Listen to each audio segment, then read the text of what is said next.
Gigi here. We're on day 50 of 72 days of leadership wizardry, and I'm Jill Gigi Austin, walking us through the Leadership Wizardry Oracle deck. Today we are exploring a new archetype, which is sovereign. And sovereign or sovereignty means authority.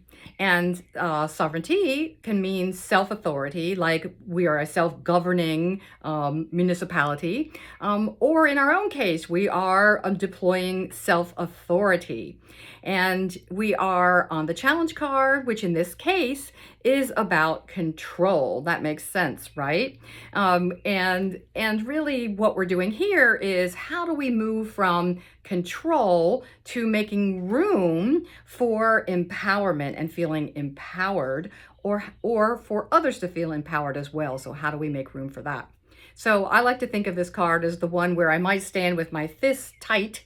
It has to be this way, my way or the highway, versus, what are the parameters for success here and degrees of freedom, and how wide could they be? All right, here's a mundane example. So after I finished, stepped away from the big job, as it were, when I was kind of in the in-between space, I started getting rather dictatorial about how things needed to work around the house. And in particular, the example I'm using has to do with the dishwasher. And all of a sudden, I had a lot of opinions about how everybody should be dealing with the dishwasher. Now, mind you, up to this point, it was a family affair and we all did it, and who cared with they got in and they got clean and they got out, great.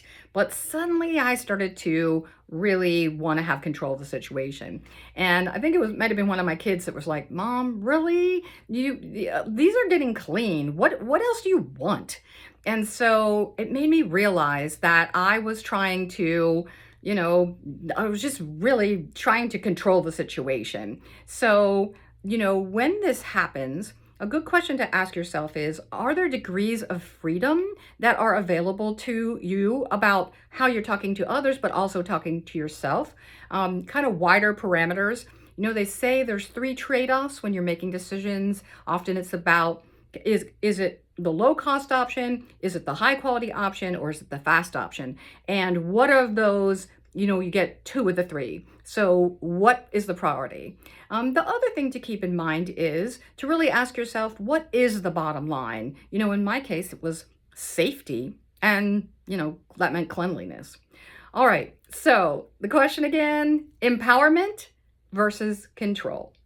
All right, see you tomorrow.